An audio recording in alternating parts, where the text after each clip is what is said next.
আজকালকার সরকারের পক্ষ থেকে এক ধরনের ইন্ধন যোগানো হচ্ছে। তারা বলেছেন এগুলো সংবিধানে নাই। সংবিধানে তো অন্তর্বর্তীকালীন সরকারও নাই, সংবিধানে তো সরকার পালিয়ে যাওয়ার বিধানও নাই, সংবিধানে তো অবশ্যই গণভোটের বিধানও নাই, সংবিধানে এই 2026 সালের 12ই ফেব্রুয়ারি নির্বাচন অনুষ্ঠানের কথাও নাই। জুলাই সনদ বাস্তবায়ন আদেশকে তারা অসাংবিধানিক কেন নয় এই মর্মে ডিক্লারেশন চেয়েছে।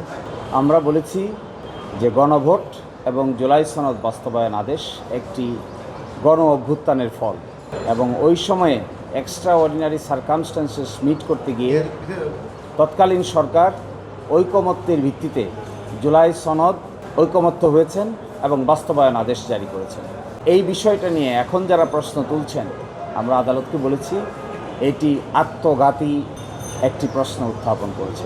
বুঝে হোক না বুঝে হোক, যারা এই প্রশ্ন আবার আদালত গিয়ে সেটেল করতে চাচ্ছেন, তারা বাংলাদেশের যে পার্লামেন্ট নির্বাচন হয়েছে, যে গণভোট হয়েছে, সেগুলোকে প্রশ্নের সম্মুখীন করছেন। যদি জুলাই সনদ বাস্তবায়ন আদেশ এবং গণভোট এই দুটি প্রশ্নবিদ্ধ হয়, তাহলে বিগত সরকারের আমলে যে 16 মাস দেশ পরিচালনা করেছেন, তা সব কিছুই অসাংবিধানিকতার বেড়াজালে আবদ্ধ হবে। আর তা করে আজকালকার সরকারের পক্ষ থেকে এক ধরনের ইন্ধন যোগানো হচ্ছে। এই ইন্ধনের অংশ হিসেবে কেউ কেউ এই বিষয়গুলোকে আদালতের কাঁধে বন্দুক রেখে বাকি কাজ করতে চাচ্ছে। আমরা বলেছি এটি সম্পূর্ণরূপে আত্মঘাতী পদক্ষেপ। এখান থেকে যদি সরে না আসেন, তাহলে জুলাই সনদ, জুলাই মাস আপসার্জ কিংবা পরবর্তীতে জুলাই সনদ বাস্তবায়ন আদেশ এগুলো যদি প্রশ্নবিদ্ধ হয়, তাহলে গণভোট প্রশ্নবিদ্ধ হয়, নির্বাচন প্রশ্নবিদ্ধ হয় এবং একই সাথে আগামীর পার্লামেন্টও প্রশ্নবিদ্ধ হয়। তারা বলেছেন এগুলো সংবিধানে নাই। এগুলো যদি সংবিধানে নাই, তারপরে ঐকমত্যের ভিত্তিতে বিশেষ সার্কামস্ট্যান্সেস এগুলো করা হয়েছে। সংবিধানে তো অন্তর্বর্তীকালীন সরকারও নাই, সংবিধানে তো সরকার পালিয়ে যাওয়ার বিধানও নাই, সংবিধানে তো অবশ্যই গণভোটের বিধানও নাই, সংবিধানে এই 2026 সালের 12ই ফেব্রুয়ারি নির্বাচন অনুষ্ঠানের কথাও নাই। বিকাশ পেমেন্টে 10,000 টাকার বেশি অফার, শপিং চলছে তো। তাহলে এগুলো কি করে হয়েছে?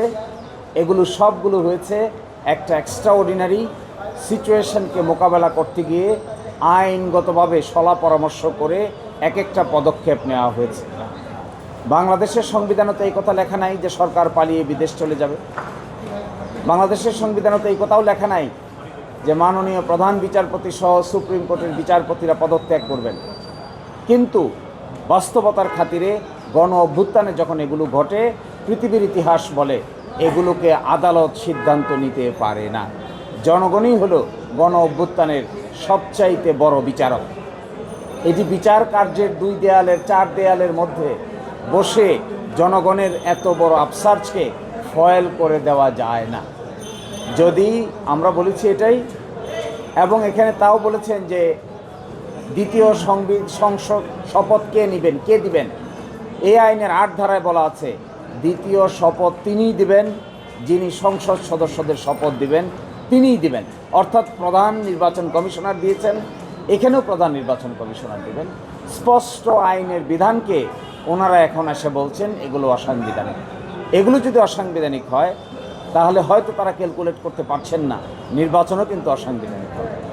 এটা যদি অসাংবিধানিক হয়, তাহলে মধ্য রাস্তায় এসে গণভোট যে করা হলো এটাও অসাংবিধানিক। গণভোটকে মানছেন না, নির্বাচনকে মানছেন, তাহলে কি দাঁড়ালো? যারা গণভোটকে মানেন না, একই দিনে তো গণভোট হলো, একই দিনে নির্বাচন হলো। আপনি যদি গণভোটকে অসাংবিধানিক বলেন, তাহলে নির্বাচনকে কি বলবেন?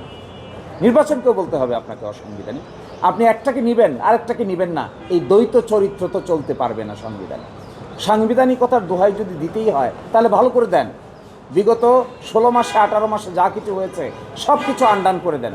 তা যদি করেন, তা যদি করতে চান করেন, একটা গণ অভ্যুত্থানকে যদি ফয়েল করতে চান করেন, একটা বিপ্লবকে যদি নষ্ট করতে চান করেন, কিন্তু তা না করে আপনি নিজের পছন্দ মতো গণভোটের রায় বিরুদ্ধে গেছে তাই এটা মানি না, আর নির্বাচনের রায় পক্ষে গেছে তাই এটা মানি।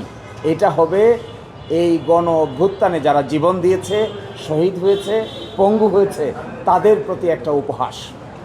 এই উপহাস কোনো রাজনৈতিক দল, কোনো ব্যক্তি, কোনো কোর্ট, কোনো আদালত কারো পক্ষেই করা উচিত নয়।